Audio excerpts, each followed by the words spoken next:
திருச்செந்தூர் சாதாரணமான தலம் அல்ல. 6 படை வீட்டுல ஒவ்வொரு படை வீடு ஒரு மலைக்குறு திருத்தலம், ஆண்டியாய் நின்ற நிலைக்குறு திருத்தலம், கலைக்குறு திருத்தலம் என்று திருத்தலங்கள் பல திருத்தலங்கள் இருந்தாலும் கூட திருச்செந்தூருக்கு என்ன சிறப்பு? எல்லாராலையும் போக முடியாது. அடியன் திருப்புகழ் ஆன்லைன்ல வகுப்பு எடுக்கிறேன், திருப்புகழ்ல வழிபாடு பண்றேன்.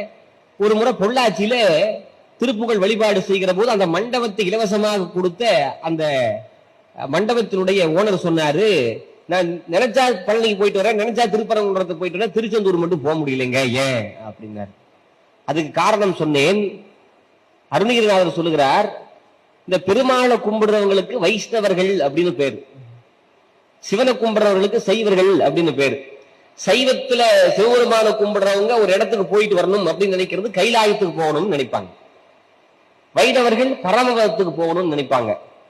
இப்ப பரமபதத்துக்கு போகணும், கைலாயத்துக்கும் போகணும். நாங்க புரட்டாசியில பெருமாளையும் கும்பிடுறோம், ஐப்பசி வந்தா முருகப்பெருமானையும் கும்பிடுறோம், எல்லாத்தையும் கும்பிடுறோம். சைவம் வைணவங்களுக்கு வேறுபாடு இல்ல, நாங்க ரெண்டுக்குமே போகணும், என்ன பண்றது அப்படின்னு கேட்டா கவலைப்படாதீங்க.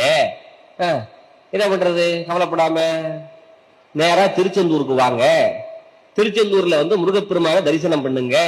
தரிசனம் பண்ணீங்கன்னா பரமபதத்துக்கு போன பலனும் கைலாய மலைக்கு போன பலனும் கிடைக்கும்னு அருணகிரிநாத பெருமான் சொன்னார். கையிலை மலையறைய செந்தில்பதி வாழ்வே, கையிலை மலைக்கு இணையாவது செந்தில்பதி.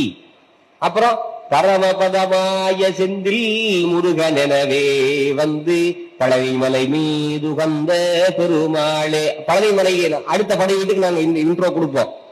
பழனிமலை திருப்புகள்ல திருச்செந்தூர் சொல்றாரு, திருச்செந்தூர் பரமபதத்திற்கு இணையானது அப்படின்னு சொல்றாரு. அப்ப சைவம் வைணவம் அனைத்தையும் இணைத்த அற்புதமான தலம்னா திருச்செந்தூர்.